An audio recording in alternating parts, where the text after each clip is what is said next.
Olá, meu irmão, minha irmã, paz e bem para você. Hoje, quarta-feira, dia 10 de janeiro, vamos nos aproximando da palavra de Deus, palavra boa, palavra de salvação. E o texto de hoje é Marcos, São Marcos, capítulo 1, 29 a 39. É um texto que já conhecemos um pouco, é aquela passagem onde Marcos narra para nós a febre que está cometida à sogra de Pedro. E aí os discípulos vão até Jesus e pede, e Jesus então resolve ir até lá e cura aquela mulher. Mas o interessante é a forma como isso acontece. O texto narra para nós que logo os discípulos contaram para Jesus o que estava acontecendo. Logo quer dizer imediatamente, rapidamente, sem buscar em outros lugares.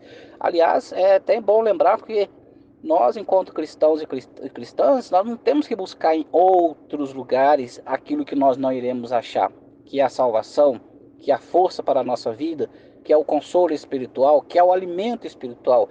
É Ele, e tão somente Ele, o Filho único de Deus, que nos dá graça sobre graça e a graça necessária para continuar dando nosso sim e levantando das nossas camas, das nossas febres e seguindo-o, servindo-o na comunidade, nas pastorais, grupos e movimentos.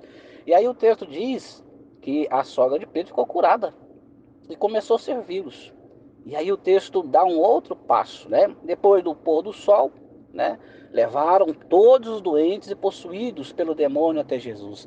Para dizer, levaram todos aqueles que estavam, né, em situação escassa de graça, em situação escassa de vida, de ânimo, de coragem. Levaram todos esses nessas situações precárias, levaram para a fonte. E ali, na fonte, única fonte, Jesus, nosso Senhor, eles encontram o que procuram, né? Isso aqui é muito interessante, porque nós não podemos esquecer jamais quem é a fonte de salvação, a fonte de graça, a fonte de vida para nós. Ele é tudo isso. Afora não podemos encontrar nada, nem mesmo semelhante.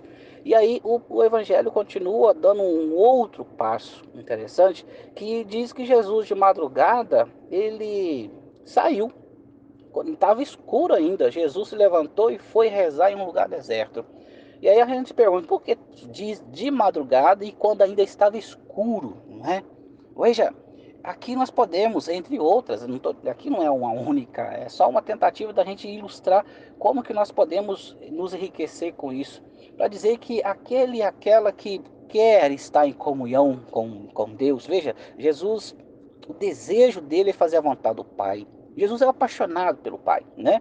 Então, aquele que quer estar com o amado, com aquele que é a sua razão, né, de ser, de fazer todas as coisas, se apressa, levanta cedo, vai logo, não fica, como se diz, contando passos, mas Jesus levanta bem de madrugada e vai tão logo encontrar com o Pai, né? Para rezar, para falar com o Pai, para se comunicar, vamos dizer ainda, para afinar as violas com o Pai, para se colocar na mesma sintonia. Aliás, não tem nada pior do que um cristão, uma cristã, que está fora de sintonia com a proposta do Evangelho. É só você imaginar aí um rádio, quando você tenta ligar um rádio, principalmente aqueles rádios mais antigos, tem um botãozinho, né? A gente gira para trás, para frente, e aí procurando a estação, mas entre uma estação e outra, até a gente encontrar, olha, o que nós ouvimos são coisas assim complicadas, né? Ruídos terríveis, aquela coisa chata.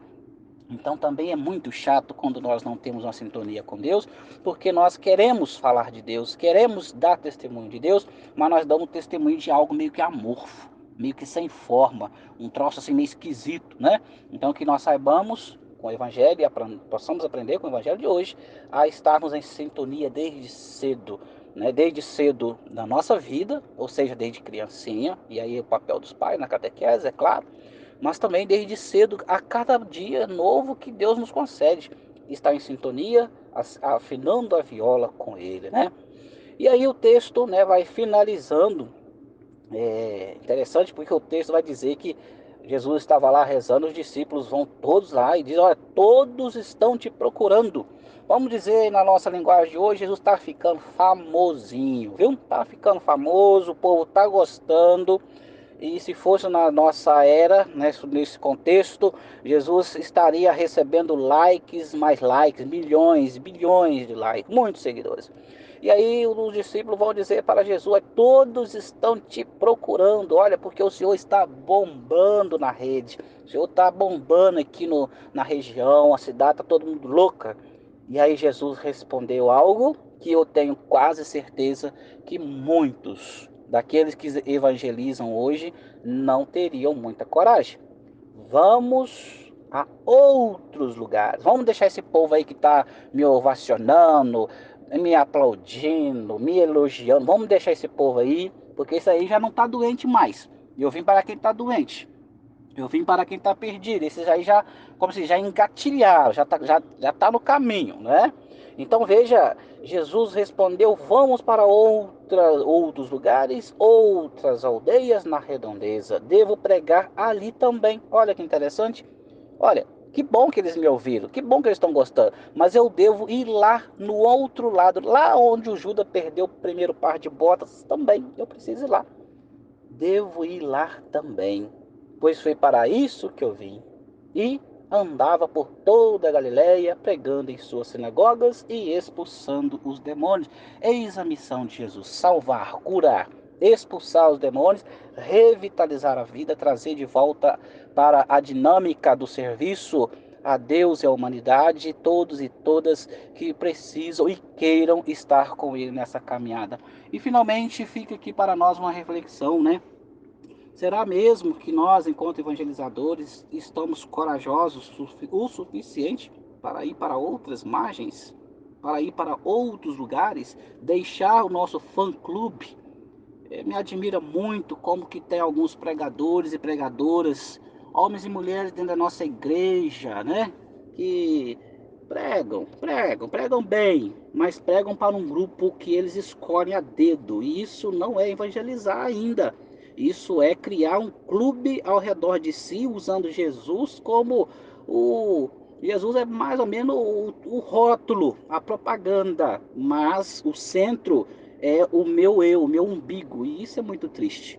Que Deus nos livre dessa desgraça, de nos colocar no centro da evangelização, como sendo nós os salvadores da pátria, como sendo nós o bambambam, ou as bambambãs, para que as pessoas possam nos ovacionar, nos amar, nos adorar e até mesmo esquecer Jesus. Então que nós saibamos e aprendamos com o evangelho de hoje a desprender de nós e também daqueles que querem nos agarrar como se fôssemos nós o Messias. Que Deus nos ajude. Maria, nossa querida mãe, passe à frente e nos ajude a pisar nas nossas cabeças, que tantas e tantas vezes são cabeças de serpentes. Que Deus te abençoe. Em nome do Pai, do Filho e do Espírito Santo. Amém.